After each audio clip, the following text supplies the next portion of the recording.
Hey everyone, welcome back to another episode of Chainsmoker Cat Explained.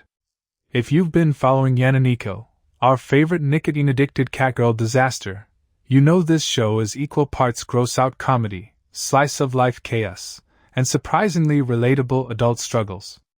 Episode 3, titled I'm More Straight Than Funny, Naya, dropped recently and keeps the messy vibes going strong. Let's break it down scene by scene. No major spoilers beyond what's needed to explain, but we'll dive into the themes. One day, Yanni was playing in the park with his new skates. Some children nearby accidentally kicked their ball under his feet and asked him to kick it back. Instead of simply returning the ball, Yanni suddenly stood up and declared that he wanted to join their game. The ball moved back and forth under his skates. The landlord, who was watching, shook his head unconsciously. Although Yanni was soon surrounded by the other children, none of them stepped forward to challenge him at first. It was only after Yanni began passing the ball that the others reacted and joined in the play. However, it was already too late to avoid trouble. When Yanni kicked the ball, everyone's attention turned toward it. Lacking sufficient nigga ice in his body, he accidentally struck the landlord in the face.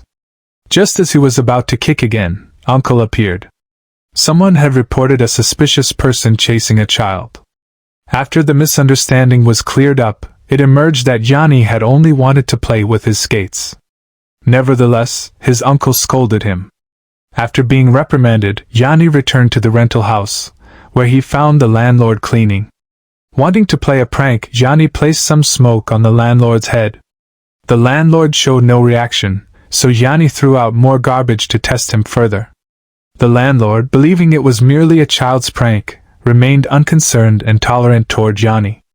Despite this patience, the landlord gently tried to persuade Yanni to quit smoking. Yanni ignored the advice. On the contrary, the landlord's repeated nagging made the atmosphere increasingly tense. In an attempt to help, the Yanni turned around, found a smoke-relieving advertisement, and applied the sticker to landlord back. Unbeknownst to him, the sticker was intended only for beasts. When used on humans, it could cause serious harm, or even death. Soon after, the landlord began to feel strange as the effects of the sticker affected his brain and body. He noticed something was wrong with his physical condition, but assumed it was simply because he had been too kind to Yanni. Overcome with guilt, he continued reflecting on the situation. At that moment, Yanni released a breath to relieve him. He then carefully dragged the landlord out through the window and removed the smoke-relieving sticker from his head. As punishment, the landlord only made Yanni clean up the messy processing yard. Worried that Yanni might become too tired, the landlord even brought him some food. However, when he returned, he found only a round-bellied Yanni and his own completely empty vegetable field. "Thank you for the snack," Yanni said cheerfully. "But I'm already full, so I'll take it home." Furious at the sight, the landlord sprayed the coke he had bought directly onto Yanni's face. He then stormed back into his house, growing angrier the more he thought about the incident. In his frustration, the landlord began complaining aloud to his own brain. Yanni overheard the strange one-sided conversation and assumed the landlord was causing trouble in the house. He marched straight over to confront him. However, the landlord was still deeply engaged in communicating with his brain and felt anxious because it was waiting for him inside the room. He quickly made up an excuse and hurried away. Later, when Yanni returned to his room, his friend Guan Shimiao came to visit. Guan Shimiao's only intention was to make fun of him. To tease Yanni further, he even pulled out a hook and pretended to be the second brother. Yanni watched the entire scene without any visible reaction, which infuriated Guan Shimiao. Determined to get a rise out of him, Guan Shimiao played his trump card. This finally provoked Yanni, who struck Guan Shimiao with the hook.